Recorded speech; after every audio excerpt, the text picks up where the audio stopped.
আওয়ামী লীগের দুইটা অস্ত্র, একটা হচ্ছে মিথ্যাচার, একটা হচ্ছে নিপীড়ন। অবাক লেগেছে, আল্লাহ কি এই মানুষটার মধ্যে মিনিমাম অপরাধবোধ দেয় নাই? শেখ হাসিনা লাস্ট সাংবাদিক সম্মেলনে এমনভাবে কথা বলেছেন, যখন উনি প্রধানমন্ত্রী থাকার সময় যেই কনফিডেন্স নিয়ে, যেই উদ্ধতভাবে বাংলাদেশের মানুষের সাথে কথা বলতেন, এক্স্যাক্টলি ওই টোনে তিনি কথা বলেছেন। এবং কথা বলার সাথে সাথে পুরা এই গণ অভ্যুত্থান, আমাদের যে যন্ত্রণার স্মৃতি, সেটাকে নিয়ে পরিহাস করেছেন।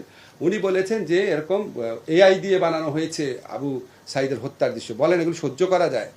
তারপর মুগ্ধকে ছাত্ররাই গুলি করে মেরেছে। মানে মিথ্যাচার, এবং সবাইকে উস্কানি দিয়েছেন, কার বাড়িতে আগুন দিতে হবে, কাকে উনি ছাড়বেন না, ইত্যাদি করবেন না।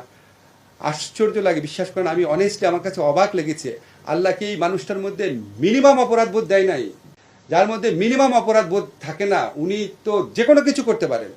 এবং উনার বাহিনীকে আমরা জানি না, উনার সমস্ত মিথ্যাচার, উনার সমস্ত খারাপ কাজে আওয়ামী লীগের নেতৃবৃন্দ এবং আওয়ামী লীগের কর্মীদের এক শ্রেণীর, তাদের যে অন্ধবিশ্বাস, তারা এক্স্যাক্টলি একই জন্য কথা বলে।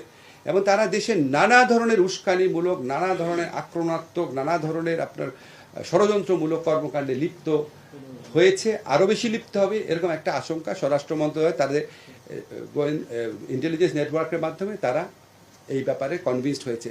তারপরে এই অভিযানটা করেছে। এমনকি 8ই অগাস্টের পরও কিন্তু, 5ই অগাস্টের পরও কিন্তু করেন, এটা আপনারা লক্ষ্য করেন।